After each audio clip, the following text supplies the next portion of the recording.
You sit around in church and the preacher wants you to come up and tell your story and tell your testimony and talk about your trials and tribulations.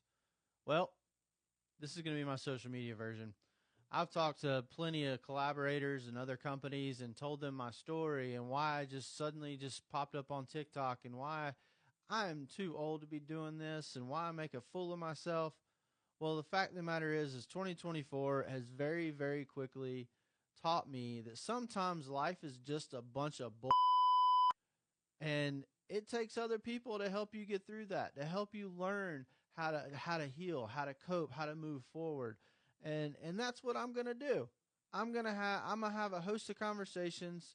Uh, Sometimes it may just be me. I've got some guests lined up that really want to talk to it. But what we've learned, you can't swipe up on life. You can't swipe up on cancer. You can't swipe up on job termination. You can't swipe up on divorce. You can't swipe up on just any of these illnesses, mental illness. I mean, the list is miles long of the things you can't just swipe up on, move on, and ignore. So we're going to have a fun way of doing it. We're going to make you laugh. We're going to bring you some advice. We're going to talk to maybe your family. Um, but let's start with just why? Why me? Why? What am I doing? Well, let me take you back a couple months here. So, my mom battled cancer for about 10 years, and I very quickly learned I'm not a doctor. I can't provide medicine. I can't just provide ultimate healing. So I had to find what my role was in my mom's journey, so to speak. And I very quickly realized that I needed to provide her an escape, a day to day escape from her just mental struggles, her pain, whatever she was going through that day. I needed to be the reason that she laughed, whether I embarrassed myself or told a story or just had some kind of off the wall joke or sent her a stupid picture. That was my job. That was my role in her journey. I let the doctors do their thing. Obviously, my father was absolutely incredible. I can't even begin to talk about how awesome he was in supporting her and being there for her. But mine was a simple text message. Mine was a phone call. Mine was just randomly showing up at her house. Um, but yeah, so that was my role. I had to help her forget what was going on, whether it be for 30 seconds, 30 minutes, whatever it was, that was my role. Unfortunately, we lost her back in February, and it took me a couple months to just really kind of process this. She was my heart and soul. She was my everything. And then it really dawned on me one day. Um, I missed her, obviously, but I also realized there was a void out there that I provided. I could provide an escape for somebody. If I embarrass myself on TikTok, I embarrass myself on the internet, I said a stupid joke. I don't care if it made one person forget about what's going on in their life for 5 seconds. It was worth it. And I think that resonated with a lot of people.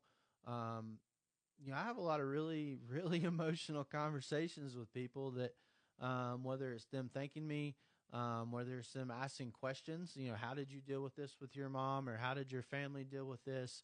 Um, so I've had some people really say, hey, you really need to talk to this. So what I want to do is I'm reaching out, whether you're going through something in life, whether it's an illness, some kind of a mental struggle, um, you lost your job. I mean, it doesn't matter. There's challenges out there. We're going to talk to it. We're going to support you. We're going to uplift you. We're going to make sure that you're going to forget about that for a few minutes. You're going to hopefully put a smile on your face for a few minutes, and you might learn something.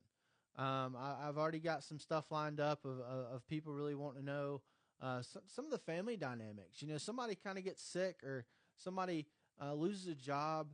Sometimes the question is not the person that's actually happening to, but sometimes it's the family members. How can I support this person? How can I be there for this person? And that's what we really want to talk to. So I think we're going to get this together. We're gonna have some really good conversations. But yeah, I really wanted to kind of set the stage of why am I doing this? Why do I embarrass myself on TikTok constantly? And that's really why. I really want in honor and in memory of my mother, I need to make other people smile and forget about what's going on. So that's the name. That's why where we got the name of the podcast. Can't Swipe Up Podcast. We're gonna have some fun with it, but we're also gonna have some really good conversations. So we're gonna really kind of keep this on TikTok. I'll probably put some stuff on the Facebook page. This isn't.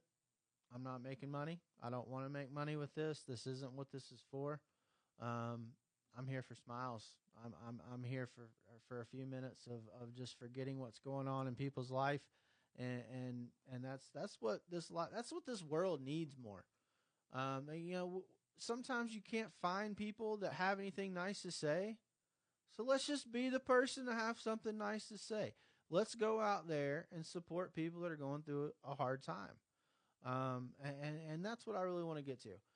So please share this with the people in your life that just may need a little, pick me up, may want to ask some questions. Please send me a message. Hey, this happened to me. Can we talk to it? I've got a huge network of people in a variety of different industries, a variety of different backgrounds and stories. And, we're not going to fix anything, but we're going to talk to it. We're going to help people through it. And that's really what matters. So, please follow, share, like. We'll have the Facebook page, Can't Swipe Up Podcast. So look for that on Facebook. And then we're going to keep this right here on the Diabetic Dad TikTok page. It just kind of flows with everything. So yeah, with all that being said, see you next time. Can't swipe up.